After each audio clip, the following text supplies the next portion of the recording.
Prezados ouvintes, prezados amigos do canal, vamos voltar a um tema e cada vez que voltamos tentamos abordar por outra ótica, mas essa sem dúvida é uma ótica clássica e então nós vamos dizer assim, ornamentar a resposta para fazer assim uma coisa mais romantizada, ok?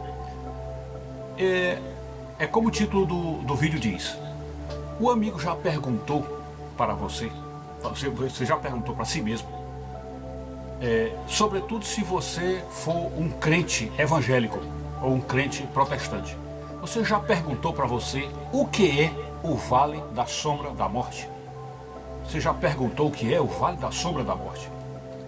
Você se lembra lá do Salmo 23, no versículo 4, aquele trecho famosíssimo e conhecidíssimo, onde o salmista diz: ainda que eu andasse pelo vale da sombra da morte, não temeria mal algum, porque tu estás comigo, ou porque o Senhor está comigo. Então, você se lembra disso? Você sabe que esse é um texto, vamos dizer, muito clássico na Escritura? E a pergunta é, você já se perguntou o que é o vale da sombra da morte? Só isso, o que é o vale? O que é isso? Então, é esta pergunta que será tema básico do nosso vídeo de agora.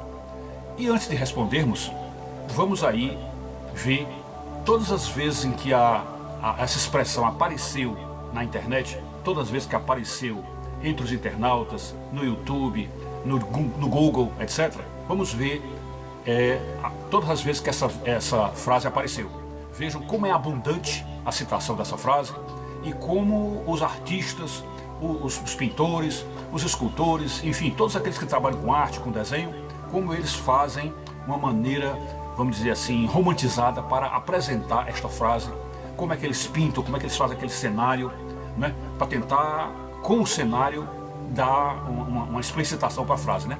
Então vamos ver aí, agora nesse momento, acompanhado de uma música bonita, de uma música romântica, vamos ver aí o que é que a internet nos mostra sobre este Vale da Sombra da Morte. Vejamos aí.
Pois bem, após ouvir esta música maravilhosa, após ver estas frases, aliás, a mesma frase, mas em figuras belíssimas, né, em quadros belíssimos, vamos então voltar à nossa questão. Você já se perguntou o que é o Vale da Sombra da Morte? Estou falando, direcionando este vídeo para cristãos evangélicos, cristãos protestantes. Então, o protestante, como é que o protestante vê isso? O que é o Vale da Sombra da Morte? Por quê? Será que você como protestante diz, que este vale se trata apenas daquele vale lá na Califórnia, chamado Vale da Morte? Nós vimos aí as fotos, né, do vale.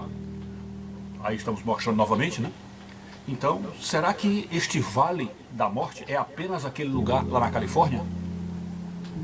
Ou o Vale da Sombra da Morte seria uma coisa que você iria encarar somente metafórico, somente figurado, né? É uma espécie de uma invenção didática para se entender o perigo de andar com Jesus, aliás, o perigo de andar sem Jesus, num ambiente perigoso, sombrio, né?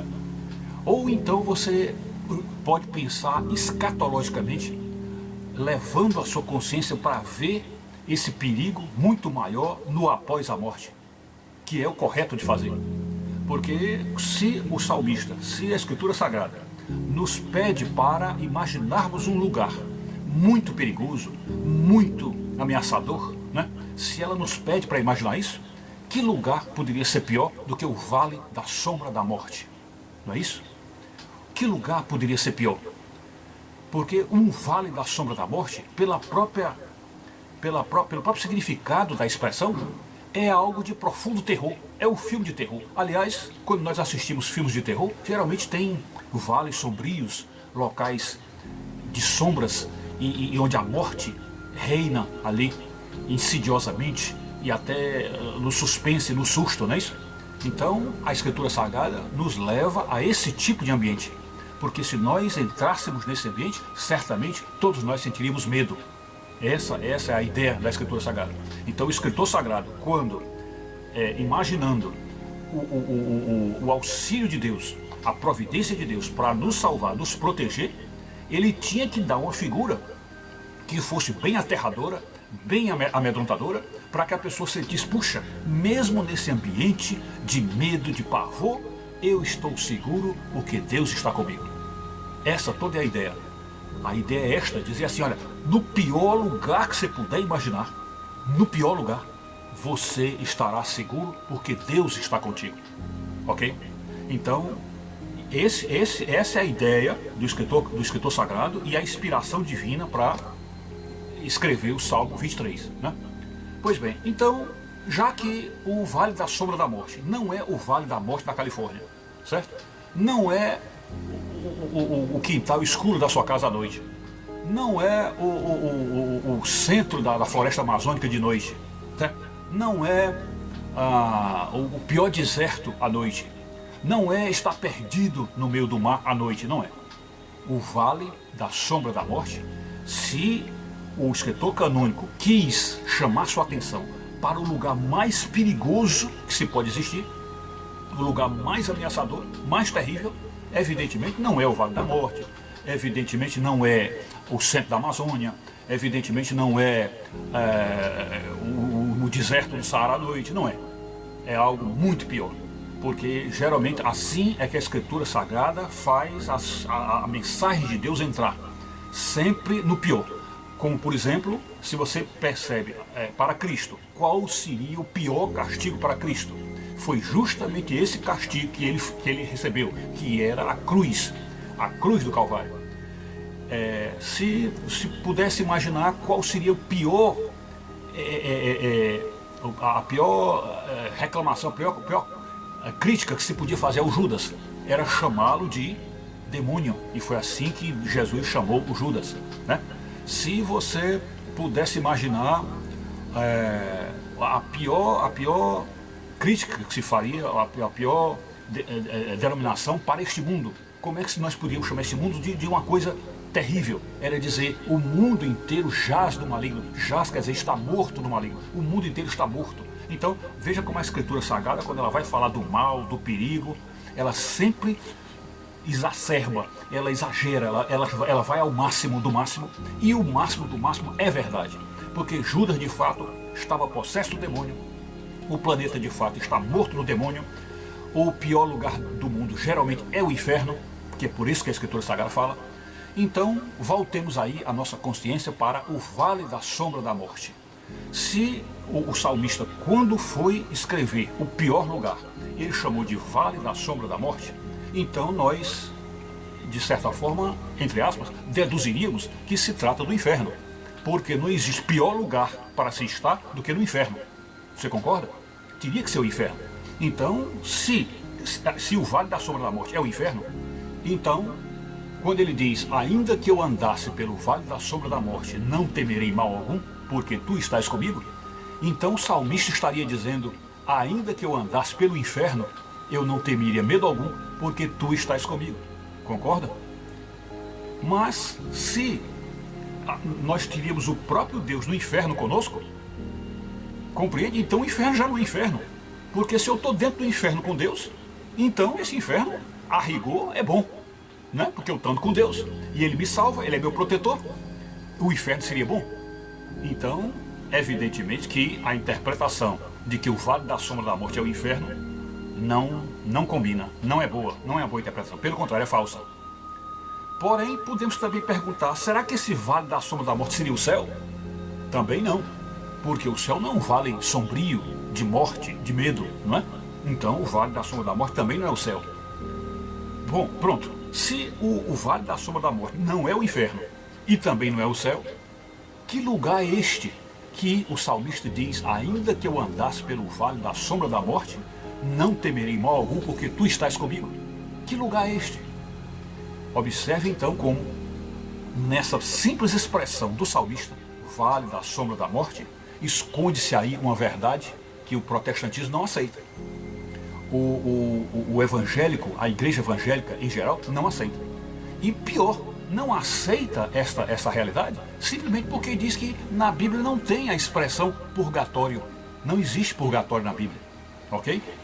Porém, não há necessidade de o nome purgatório aparecer, não há necessidade. Não há necessidade. Da mesma forma como não há necessidade de aparecer o nome Trindade. Trindade, para que nós saibamos que Deus é Pai, Filho e Espírito Santo. Não há a menor necessidade disso, porque todo o contexto da Escritura Sagrada, toda a mensagem subliminar da Escritura Sagrada aponta para um Deus trino, três pessoas num só Deus e um Deus em três pessoas. Toda a Escritura Sagrada aponta para isso. E também o purgatório da mesma forma. Não há necessidade da palavra purgatório, mas uma série de mensagens da Escritura, uma série de passagens, mostram que existe um lugar que nem é o inferno, nem é o céu. Ok? Até porque o juízo final é colocado no final de toda a odisseia, de toda a saga humana, é o juízo final que é explícito pela Escritura Sagrada. E mais, diz que todos compareceremos perante o tribunal de Cristo. Então isso é uma coisa escatológica, é para o futuro. Então, se nós morremos hoje, nesse exato instante, e se hoje a sentença já fosse inferno ou céu, como é que o juízo final iria ter o comparecimento de todos para que fosse aberto um livro, e no livro, ao abrir o livro, Deus separaria os bodes à esquerda e os carneiros à direita, né? Então ele ia separar, como está lá no capítulo 25 de Mateus, né? Deixando aí embaixo a passagem bíblica. Então ele separaria isso no juízo. Então, se os que já morreram hoje, que morreram sem Cristo, foram para o inferno, como é que no juízo ele iria chamar o pessoal do inferno para jogá-los para a esquerda e chamar-os do céu e para a direita? Então, você observa como existe uma vacância aí, uma vaga, né? um espaço onde o purgatório entra, porque falta uma lógica para entender essa expressão do chamado de Deus para comparecimento ao juízo final. Então, se ele chama para o juízo, evidentemente ele não chama do inferno, porque do inferno ninguém sai, né? Ele não chama de gente que está no inferno, ele chama de um lugar de onde se pode sair. E esse lugar de onde se pode sair, vocês se lembram daquela passagem da Escritura, se eu não me engano, no livro do Apocalipse, eu vou deixar aí a passagem aí embaixo, onde diz que o Deus, o Senhor, o próprio Cristo, ele tem as chaves da vida e da morte. Ele tem as chaves, até as chaves do inferno. Então, se ele tem as chaves, e nós sabemos que toda porta, se ele quiser abrir, ele abre, e toda porta que ele quiser fechar, ele fecha, né? Nós sabemos que é assim. Então, se ele tem todas as chaves, então, evidentemente, esse lugar após a morte, onde os pecadores estarão, é um lugar onde as pessoas podem sair, porque Jesus tem a chave, e as pessoas podem sair. Então, aí está uma lógica para você perceber que nas entrelinhas, ou seja, subliminarmente, o purgatório está presente na Escritura em diversas passagens. E nós tentaremos fazer uma série onde nós mostraremos outras passagens bíblicas onde o purgatório aparece subliminarmente, ok? Então é isto. Aí está a explicação do que é o Vale da Sombra da Morte. O Vale da Sombra da Morte é o purgatório. O purgatório é um local de sombras mesmo, é um local onde cheira a morte, onde existe o terror, onde existe o medo, onde existe tudo isso, e um local onde as pessoas estarão, vamos dizer assim, se purificando naquele processo de santificação, porque só pode entrar no céu quem for santo. Então é um processo de santificação, e que a pessoa que sai desta vida com dívidas para com Deus, ou seja, que sai ainda com pecados não pagos, essa pessoa lá no purgatório, ela irá se santificar, se arrepender, vai fazer uma revisão completa de sua vida, dos males que praticou, e aí quando tiver com esse arrependimento pleno, aí ela sobe até aquilo que chama-se o seio de Abraão, ela sobe até aquele patamar anterior à entrada no céu, e ali há aquele questionamento com Deus, se realmente ele já está purificado, né? E nesse momento, aquela alma estará tão lúcida, tão consciente, que se ela olhar para dentro de si e perceber que ainda tem pecados, e Deus disser assim, não, você já pode entrar, ela vai dizer assim, não, Senhor, eu ainda estou impuro, eu ainda não sou santo, então eu quero voltar ao purgatório. E a alma volta para passar mais um tempo de purificação. É isso, essa aqui é a noção escatológica da vida após a morte, né? Dos três destinos da vida após a morte, e que estão muito bem explicadas por C.S. Lewis nesse livro, esse trecho de um livro que nós vamos deixar aí no final deste vídeo, para quem quiser pesquisar, ver o que é que C.S. Lewis diz sobre isso. É isso, muito obrigado.